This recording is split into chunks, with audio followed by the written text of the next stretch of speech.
Ванные комнаты любят многие социофобы, почитают почти все интроверты и уважают истерзанные излишним общением экстраверты. Закрыться от мира на защелку, чтобы по-настоящему расслабиться и релаксировать, как в спа-салоне, в определенный момент хочется каждому. Но что делать, если в поисках тишины глазами постоянно натыкаешься только на разноцветный шум из бутылок, неустойчивые конструкции из банок, а подаренные тетей бритвы подпирают куст из мочалок, которые шли в подарок при покупке выше 100 рублей? Давайте разгребаться.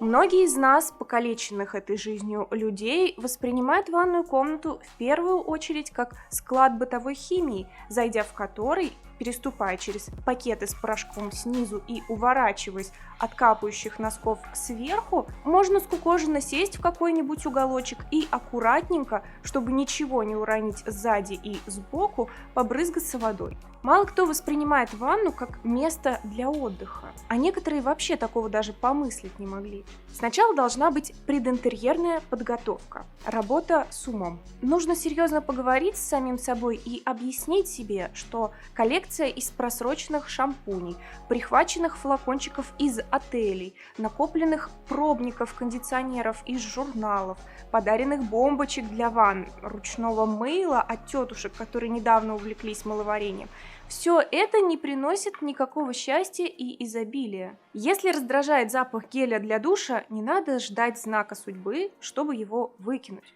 И ведь многие дарят подарки из вежливости, и зачастую все, что было в этом подарке, вежливость, уже подарена. И если вам не нужна эта соль для ванны, то освободитесь от ее оков, она свою задачу уже выполнила.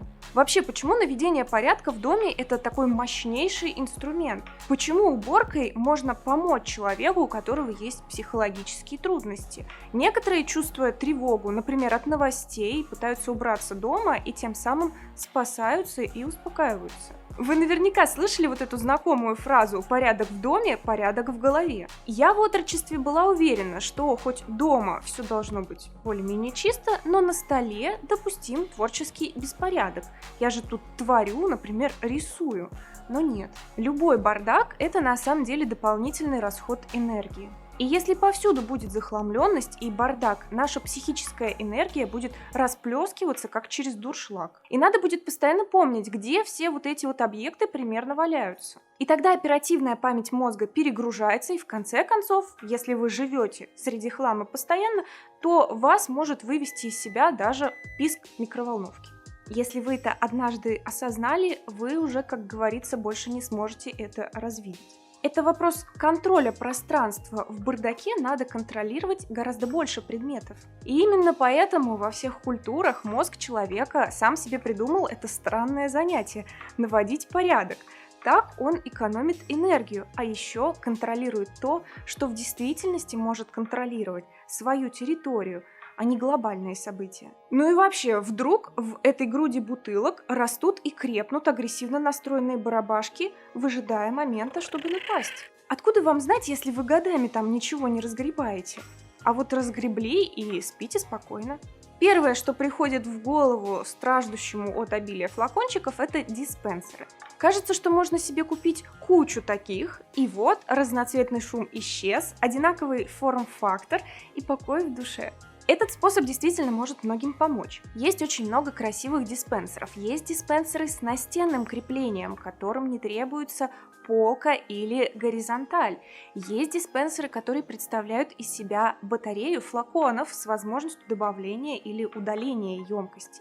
Зачастую в диспенсерах более удобная помпа, которую надо один раз нажать и, возможно, даже одной рукой, а не вот это вот «возьми, потряси, открой, выдави, закрой и поставь так, чтобы не пролить добытое и ничего другого не уронить». И это для тех, кому вдруг кажется, что перелить все в диспенсеры – это долго. Открывать, закрывать, вытряхивать и ждать остатки шампуня каждый раз – вот что действительно долго. А перелитые шампуни в диспенсеры воистину экономят время при использовании. Сложность этого решения начинается тогда, когда емкости требуется слишком много. Например, если у каждого в семье свой гель для душа, а договориться не получается. Если у женщины своя своя многоступенчатая система ухода, если у детей какие-то свои особые средства. Даже если помечать все это секретными опознавательными знаками, цветными наклейками или какими-то другими зарубками, все равно в какой-то момент можно все спутать, плюнуть на эти все диспенсеры и снова заставить все бутылками. И еще важный момент. На наше ощущение эффективности от бытовой химии очень сильно влияет упаковка. Переливая все в свои бутылочки, мы лишаем пенящуюся субстанцию всего вот этого вот маркетингового наполнения и позиционирования. Например, премиальности, ощущения тропиков, какого-то намека на аромат или гендерной принадлежности. И для кого-то это может стать чрезвычайно драматичной, ну или как минимум ощутимой потерей. Тогда мы должны упереться в идею, что в ванной комнате нам нужны полки.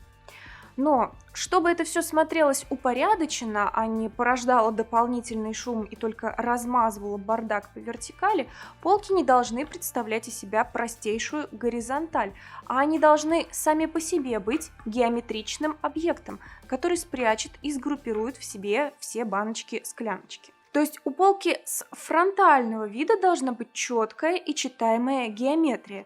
Иногда полка с собой может перекрывать все содержимое внутри, что особенно прекрасно. Есть даже очень красивая премиальная сантехника, которая взяла за основу этот принцип и применила ко всем своим сантехническим элементам. В общем, таким образом мы упорядочиваем бардак в геометрические рамки. И как только мы упорядочили бардак в правильные формы, мы начинаем мыслить этой большой геометрией и, может, даже расставлять из нее какие-то фронтальные композиции, не отвлекаясь на шумящую мелочь внутри. Еще один способ упорядочить цветовое многообразие бутылей по вертикали – очертить какую-либо архитектурную геометрию.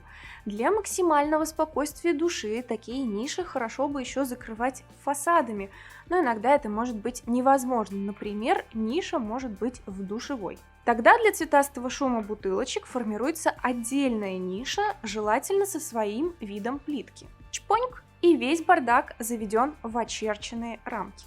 В борьбе с хламом на горизонтальных плоскостях санузлов всегда используйте подносы. Вот если жить без подносов и расставлять весь ассортимент бытовой химии по столешнице раковины, то получится загромождение. А с подносом у вас уже организованная декоративная группировка заранее собравшихся тюбиков для совершения одного или нескольких украшений. Кучки тюбиков и баночек на декоративных подносах человек воспринимает как единый большой блок, а значит порядок, что хоть на капельку, но успокаивает наш утомленный борьбой за выживание ум. К слову, в ванной для этих целей прекрасно будет смотреться то, что хорошо бы смотрелось на столе для гостей, например, двухъярусный поднос для пирожных. Он также может быть заставлен всякими банными принадлежностями. И это все вместе, если он красивый, будет также выглядеть красиво.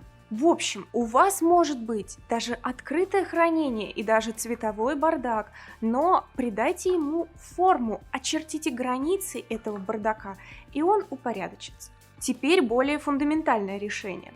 Практически у каждого в ванной есть дополнительное место хранения, о котором он, вероятнее всего, и не подозревает. Ниша под бортиком ванны.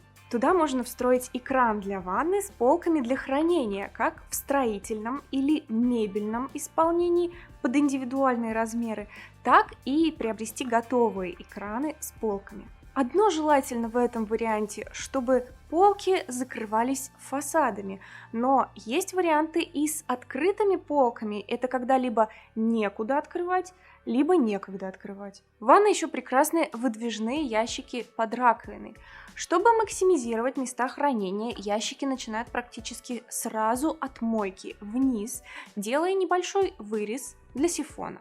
Понимая, что об этом знают далеко не все, проговариваю это на случай особого дефицита мест хранения. Есть еще возможность использовать цоколь. Вы можете заказать его у мебельщиков выдвижным, при условии, конечно, что строители сделали вам ровный пол. Но даже с не совсем ровным полом мебельщики иногда могут что-то придумать. Тогда, помимо организации дополнительного места хранения, он может еще стать и ступенькой для детей, чтобы им удобнее было тянуться до раковины. Все-таки, как ни крути, но ванная – это место уединения и отдыха, поэтому там должны быть атрибуты отдыха. У нас как-то очень непопулярны столики для ванны, однако это также может быть прекрасным местом для хранения нескольких предметов.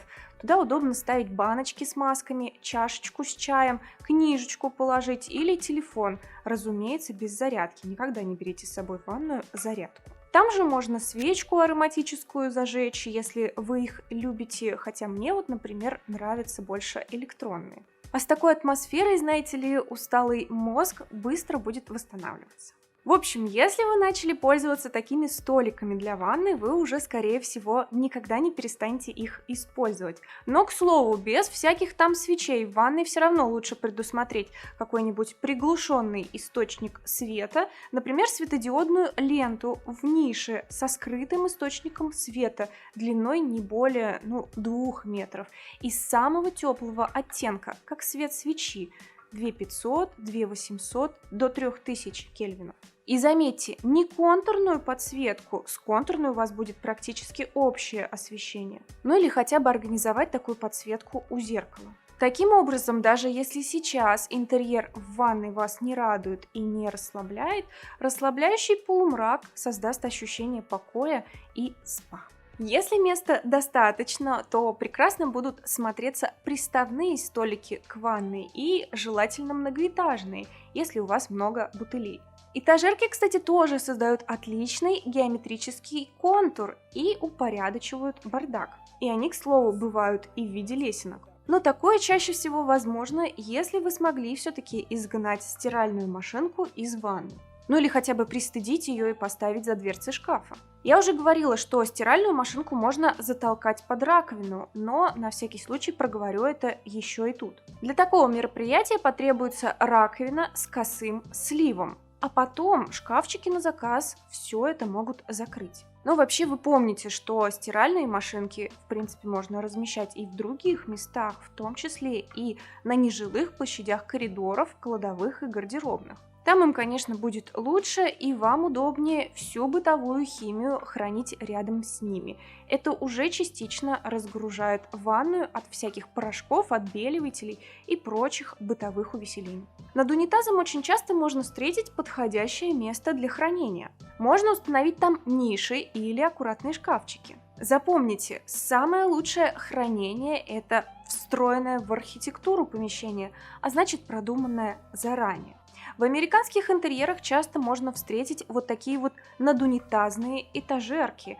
В Америке очень редко используют инсталляции, и часто в интерьерах ванных комнат встречается этот эстетически устаревший бачок, который, к слову, в Европе давно считается постыдной технической деталью, за что всегда наказывается и замуровывается в стену навечно. Но этот бачок очень многие оформляют вот такими вот этажерками.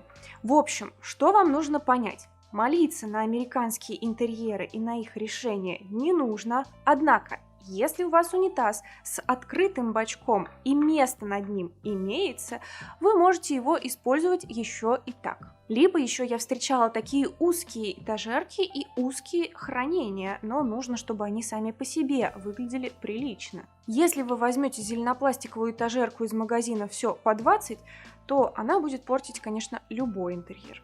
Если места совсем нет, используйте пространство над дверью или на самой двери. Мне не очень нравится этот вариант, потому что все-таки двери и дверные порталы психологически очень много значат для пользования интерьером. Они должны быть свободными, просторными и летящими. Перегруженные двери создают ощущение захламленности. Однако, если это ваш последний вариант, то вот он.